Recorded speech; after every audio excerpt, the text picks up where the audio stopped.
imbas kedisipun benar kiwa wonten cacah latah mengalami minggah.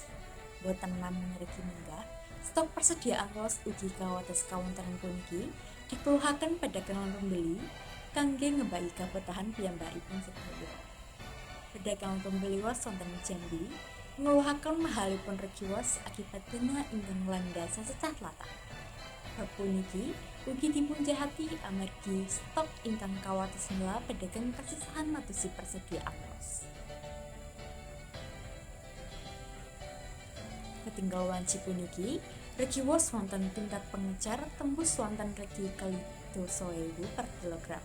Dipun ngertosi distribusi wos saking Pulo Jawi ingkang saderengipun lancar sapunika macet.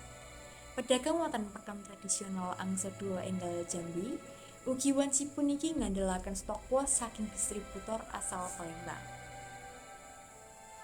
Melejitipun regi wos puniki damel pembeli terpaksa kedah nyerangi cacahing pembelian. Pemerintah dipun ajeng-ajeng angsal enggal nginggili mahalipun regi wos. Regi wos wonten cacah pekan tradisional Rejo Amertani wonten Kutha Temanggung, Jawi Tengah. Terus merangkak minggah wanci puniki regi wos premium sampun dugi 17.000 gangsal atus saking saderengipun sadegi 15.000. Dene regi wos medium dipun sadhe kalih 16.000 per kilogram. Mahalipun regi wos dipun dugi akibat bena ingkang landa cacah laladan sentral pertanian.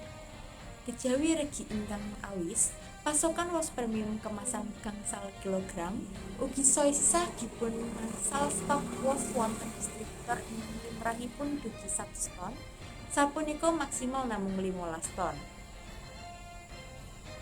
Para pedagang ngajeng-ajeng supados pamarintah enggal mendhet kebijakan kekait minimipun pasokan wos amargi dikhawatiraken regi wos ageng terus minggah landhep utamanipun jelang sesi siam lan riyadi.